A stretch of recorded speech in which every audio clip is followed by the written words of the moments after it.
How's it going, everyone? I hope you're doing better than me, because it has been a frustrating last couple of weeks working on the Turbo X, specifically trying to get these new coilovers on. So as you can tell from the title, rust has really been the thing that has been holding me back, especially right now with this car. And being someone who lives in Phoenix, Arizona, no cars here rust.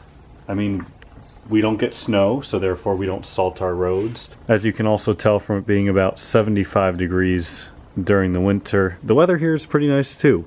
But that does not mean that my Saabs, this one being from New York and this one being from Massachusetts, do not have rust. This car actually isn't that bad, but this thing I can tell has been driven during the winter pretty much its entire life until I bought it about 2 years ago. I'm not sure how exactly I'm going to do this coilover video because it's taken me about 3 weekends now to do, and I'm still only about halfway done with the rear suspension. I'm waiting on more new parts that I'll show you here in a second. But a lot of stuff has broken because of rust, and that's through no fault of map-tuned suspension. That's through no fault of the people who are working on it, myself and my buddies.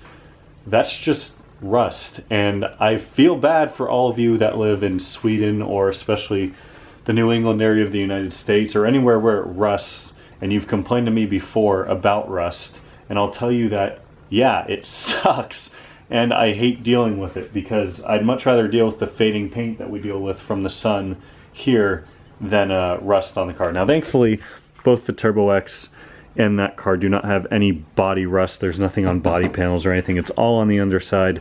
But unfortunately, when it's been like that for years and you try to take stuff apart, it tends to break. No matter how much PB Blaster or how careful you are, it just tends to break. And that's part of the reason why this tailpipe is sitting right up here. So front suspension went without a hitch in terms of rust problems. I did have to order new end links, so that I had to wait a week on, but that had nothing to do with rust. What did have to do with rust is this entire rear end. So you can see here I have 2 new rear control arms. Thankfully, these are the same control arms both for front wheel drive 9.3s and cross wheel drive 9.3s. So I actually got these from a junkyard. You can tell that the 9.3 I took them off of was an Arizona car, because just a little bit of cleaning up and these will look brand freaking new, so I'm super happy about those. You can just ignore the expansion tank sitting here. That has nothing to do with this video. This is one of the rear springs that we removed when we were doing the coilovers. You can see that the spring itself is not really in the best shape. Normally there's a rubber boot that sits over this, and then the spring goes on top of this.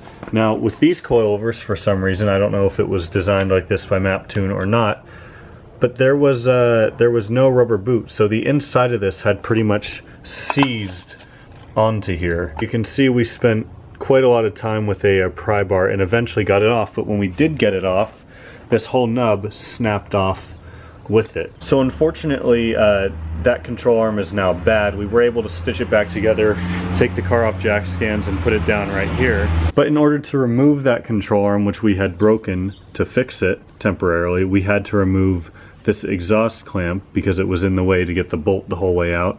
And the V-band clamp that was on here just kind of snapped. So I'm now down 1 V-band clamp. The other one I did get off without breaking, so I have 1 good one still. But it's safe to say I should probably get 2 new ones. And they are not very cheap, unfortunately. So the driver's side is still completely on the old suspension. We didn't even get to doing that. But then when it came to the shock on the passenger side, you can see that the shock itself was starting to get pretty rusted too. And this mount right here is supposed to separate from the shock or the coilover. So we pried at it for a bit. I tried to pull on that little nub right there, and that nub just snapped right off without much pressure, so that's unfortunate. So I ordered 2 new of these mounts. Again, not the cheapest thing in the world, and unfortunately these cross-wheel drive ones are much beefier than the front-wheel drive ones, so I couldn't just grab front-wheel drive ones of these from the junkyard like I could for the control arms. So that mount is pretty much seized, or the shock is pretty much seized inside of the mount, and I anticipate it'll be the same on this side when we go to do that. On top of that, these 6 bolts, 3 on each side, that hold the mount to the car were all in pretty rough shape to say the least. So I got 6 new bolts, some new hardware for that.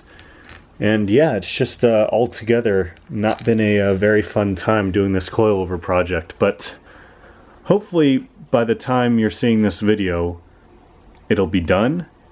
I don't know, it depends on if my parts get here, because like I said, I'm still waiting on these new mounts. So yeah, I guess we'll see. I don't know though. Anyways, here's a good view of the Turbo X exhaust, I guess, because there should be a muffler here. This muffler delete was done before I bought the car. And thankfully, while this is all kind of gross, you know, it doesn't have any holes in it, but it's definitely not in the best shape. The Turbo X tip itself is in great shape. There's a bunch of debris and stuff tucked way back in there, just from getting kicked up into the back of the exhaust, I guess, over time. But yeah, the other tip is just kind of hanging here. I mean, it's still connected, but the clamp is off, so it'll just fall off right away. But I guess I can also show you guys the underside of the car. Again, there's not a ton of really bad rust. You can see the new coilover in right over there. If you look in here, and you'll see in the coilover video when it's finally done, this is the side that's not done. That's just how rusted that old shock is. So yeah, I'm not really looking forward to that. You can see how rusted the dust shield is too right there for the brake rotor. Anyways, that's really all I've got for today, guys. By now I was really hoping that this video would be done and the new coilovers would be on. But I'm now on my 3rd round of ordering parts for this job, and it just sucks. But that's just how life is when you work on cars. I'm sure you guys have way crazier rust stories than me when it comes to working on your Saabs or cars in general, especially those of you that don't live in a sunny area where it doesn't rust. So let me know your craziest rust stories down below in the comments. Make sure to like this video to help me feel better about myself, I guess. I don't know. Subscribe if you haven't already. Hopefully you'll see a video soon on all this. Follow me on Instagram for more up-to-date stuff on it all. And I'll see you guys next time. Thanks for watching.